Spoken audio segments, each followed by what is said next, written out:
What's up, guys? Welcome back to the Yard Stop Garden Center podcast. I'm your host, Emily, and today our guest speaker is Mark.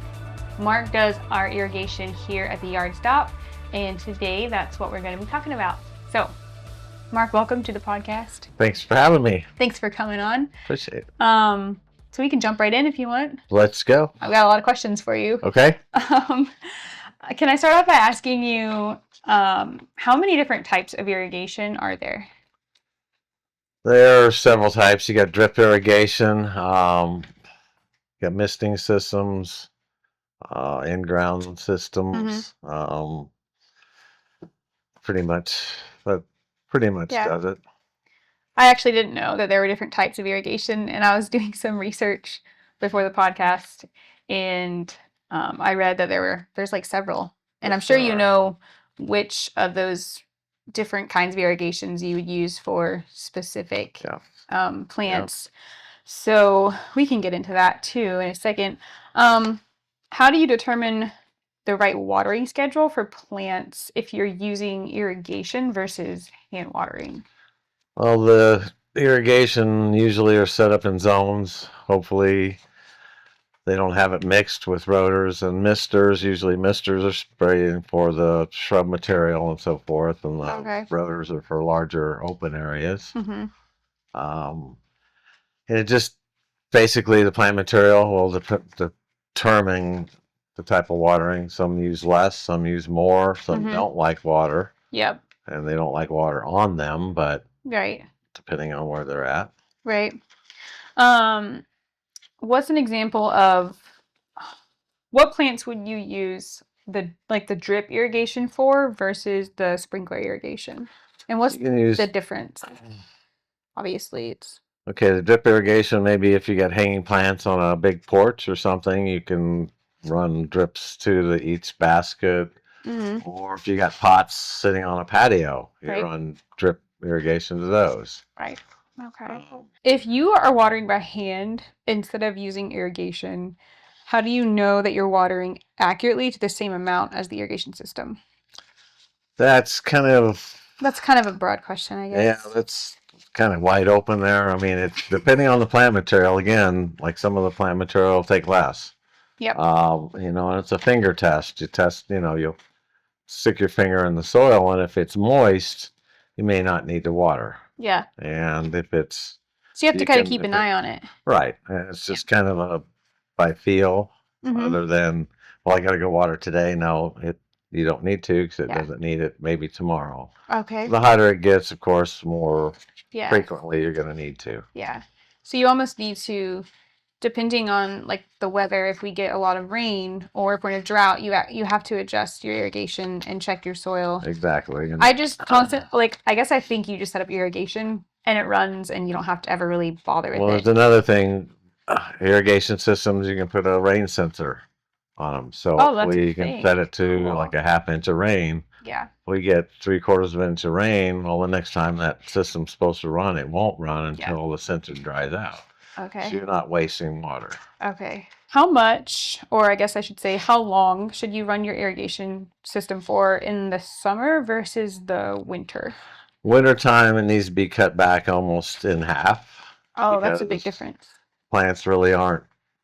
You don't see any growth on the top. A lot of the trees and plants will defoliate, but the roots are still growing. You want to give them ample water, but not like the water they would get in the season, the hot weather. Right. The hotter the weather gets, then you need to, like springtime, we just turned ours back up to the summertime watering, which it can vary depending on if it's a rotor zone or a spray zone, but usually spray zones are like 30 minutes versus rotors can be 45 minutes to an hour and 15 minutes, something like that. Okay, that makes sense. I think you had mentioned something about soil. Would you say that you know anything about the water absorption in soil and how you could improve that? Definitely, especially in Florida. It's the real sandy soil. Yeah. Sand does not retain water. We do sell good amendment soil to put in with your landscape. It's called Command. Okay. Which will hold probably 50% more water than it would if it was just put in the sand. Okay. So that will help retain and help the roots. That's a really important grow. part. I feel like that's a really important fact that people need to know before they put in their irrigation, that just because you're running water for 30 minutes in your lawn, it doesn't necessarily mean that the roots of that grass or your plants is actually retaining the water. Right. If it's crappy soil. Right. And it's interesting how they both really work together. The proper soil with the watering. And it's important to do a deep water too, not just spray it down thinking this Yeah. wash the dust off the plant. Okay, we're Yeah. good. No, it needs to be watered deep so Yeah. the roots will get all the moisture they need. Right. How long does water need to run before it actually gets deep enough to water the roots of the plant properly? Again, that's kind of a Broad broad question. It Right. can, it's just kind of have to use your head on that. Just knowing your soil types or whatever and your plant types, just to make sure that they get enough water. Yeah. Time of the season also. Right. Would you say that using irrigation is energy efficient more like compared to hand watering? It is. It is. It definitely makes it a whole lot easier. That way you're not standing out there for hours, with your watering hose. shrubs in, and you just gotta. And hopefully it's not mixed where you got the zones with spray head and rotors, because these spray zones will put out twice as much water in a short period of time than the rotors. Yeah. The rotors take longer. Mm-hmm. I think that's. Wow. How long have you been doing irrigation for? A long time. Probably 30 plus years. Yeah. What got you into it? I just loved plant material and making places look nice. Mm-hmm. So I ended up getting a job with a landscape company down south and was the manager of the property, and we had irrigation and landscape, and it's kind of I never went to school for it, just kind of a hands-on. Yeah. Just picked it up as it went along. Did you ever work on a big crop farm, if you will, where they run those huge irrigation? No, I have not. Those crates or whatever. Pretty much amaze me. I drive by and I see the tracks getting watered, and it's just that's a whole different ballgame. That's basically commercial irrigation, yes. Right? Yeah. Okay. For someone who wants to get irrigation but they've never had it before, where should they start, and what do they need to know about installing it themselves or getting it installed? Well, YouTube is a wonderful place to gain knowledge for things, and there's a lot of good information on YouTube, and then there's some kind of haphazard things, but most of the time there's really troubleshooting and figuring stuff out. But figuring it out, you might want to leave it to the professionals to lay out a system, but it's really not. It's hydraulics is pretty easy. Okay. It's just figure your coverages and so forth. Okay. And we do that as part of our landscape. Exactly. We will do that for customers if they wanted irrigation put in. I guess I should mention something about our Lake County zone 9B. Irrigation is obviously different for different zones. Correct. Right? Okay. Just wanted to clarify that. But I think I knew that. I think we're classified as a semi-tropic, but last January you wouldn't have thought that for sure. But because of the freeze. Because you can grow tropicals here versus the northern warm material, the harder stuff, but we still have the tropical plants that will grow. Speaking of the freeze, irrigation can freeze, right? Yes, it can. Oh man, I guess it's not like it's gonna crack like pipes, right? Oh, it does. Oh, it cracks. Oh, yes. Oh. Up north, they'll go through and blow out their systems with a air compressor or whatever, so no water's standing in the pipes. So anything above ground, well, we had quite a few issues here. Luckily, the plant material was protected, but the pipes still are subject to it. And what's a way to prevent them from cracking? Do you just leave them on? Try to drain it down. Okay. Find your lowest head for the zone and just take it off and Right. then just let all the water drain that Yeah. way, and then they should be good. Okay.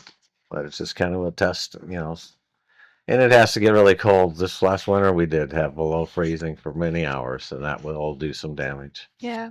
What are some problems? What are some irrigation issues that we have had to navigate here at the yard stop? And I guess we as in you, because you do all the irrigation here at the store. Okay. So We have probably 300 trees under drip irrigation, and it goes through a small hose to an emitter, and the emitters do get clogged up, so we have to make sure they stay clean.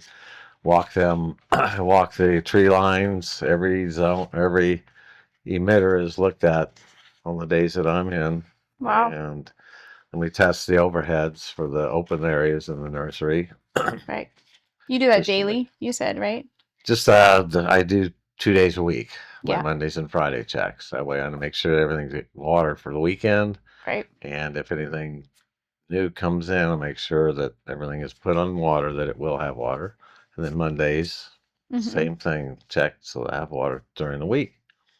And you said you clean it out. How do you clean it? Do you just run while it's running, unplug it, and if there's any little particles, because it's a small orifice with the emitter. Yep. And they do get clogged up pretty easy. Just undo it, let it clean out, and put it back together. I know you were here like at 5 a.m. when we had that freeze. Yes. What were you doing? Running the water when it's frost is called for, low, upper 30s with no wind, we'll get frost. So I run 30 minutes each zone to water the area. Our groundwater's 65 degrees, so that will warm that area up to where the frost won't settle on the plants. Right. And goes through, and it's just about every overhead zone that we have on property. Yeah. Have to do that 15 to 30 minutes, depending on how large. Right. And how many types of irrigation do we use here at the yard stop? I know we talked about spray and drip. We have, for the vegetables and herbs, we have it's kind of a misting system for them. We have the drip lines for the trees and palm trees in some areas, and then we have overhead for everything else. And they're all on different timers? They are. Wow. That's a full-time job right there. 11 satellite timers and 2 time clocks. Wow. So, well, I think we'd be lost without you. So, well, I'm glad we have all your knowledge here. Thank you. Well, guys, that's it for today. Thank you so much for tuning into our podcast. If you would like to learn more about irrigation, or if you'd like to get a free quote on having us put it in, that's part of our landscape service here. So feel free to visit our website, theyardstopgardencenter.com, and we'll see you guys in the next episode. Bye.